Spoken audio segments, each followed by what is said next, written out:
ঘন সবুজ অরণ্যের মাঝখানে ছিল বিশাল এক বনরাজ্য। সেই রাজ্যের রাজা ছিলেন সিংহ মহারাজ। তার গর্জনে কাঁপত জঙ্গল, কিন্তু হৃদয়টি ছিল শান্ত আর ন্যায়পরায়ণ। তিনি বিশ্বাস করতেন শক্তি শুধু শিকার করার জন্য নয়, শক্তি আসে অন্যায় রোধ করার জন্য।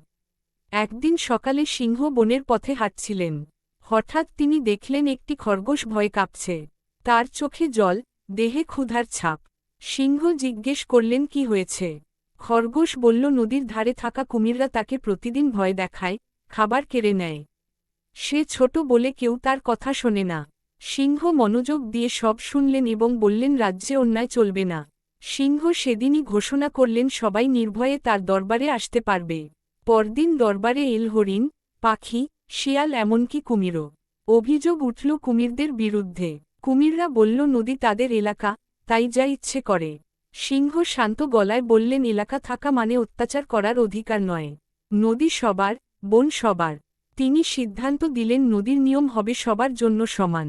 কুমিরদের ক্ষমা করা হল, কিন্তু শর্ত জুড়ে দেওয়া হল যে তারা আর কাউকে ভয় দেখাবে না।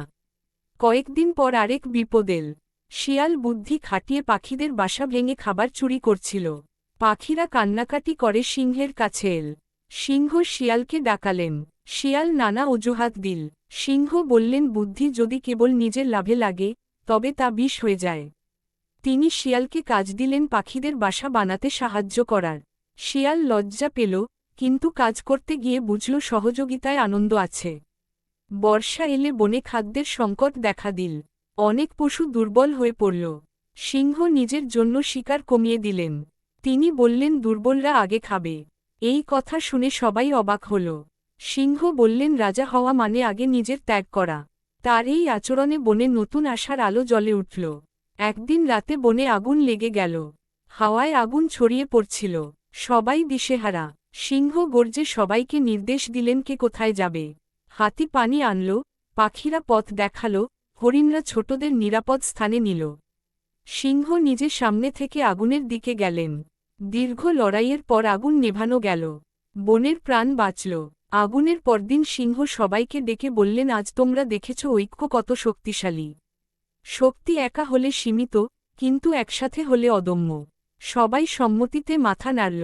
দিন যেতে লাগল। বনে শান্তি ফিরল। খরগোশ নদীতে নিশ্চিন্তে জল খায়, পাখিরা নিরাপদে গান গায়, কুমিররা নিয়ম মেনে চলে। শিয়াল এখন সবার কাজে সাহায্য করে। সিংহ গর্ব করেন না, তিনি শুধু কাজ করে যান। একদিন ছোট এক শাবক সিংহকে জিজ্ঞেস করল রাজা হওয়ার আসল মানে কি। সিংহ হেসে বললেন রাজা হওয়া মানে বড় হওয়া নয়, বড় মন হওয়া। ন্যায় আর দয়া ধরে রাখা। শাবক এই কথা মনে গেঁথে নিল।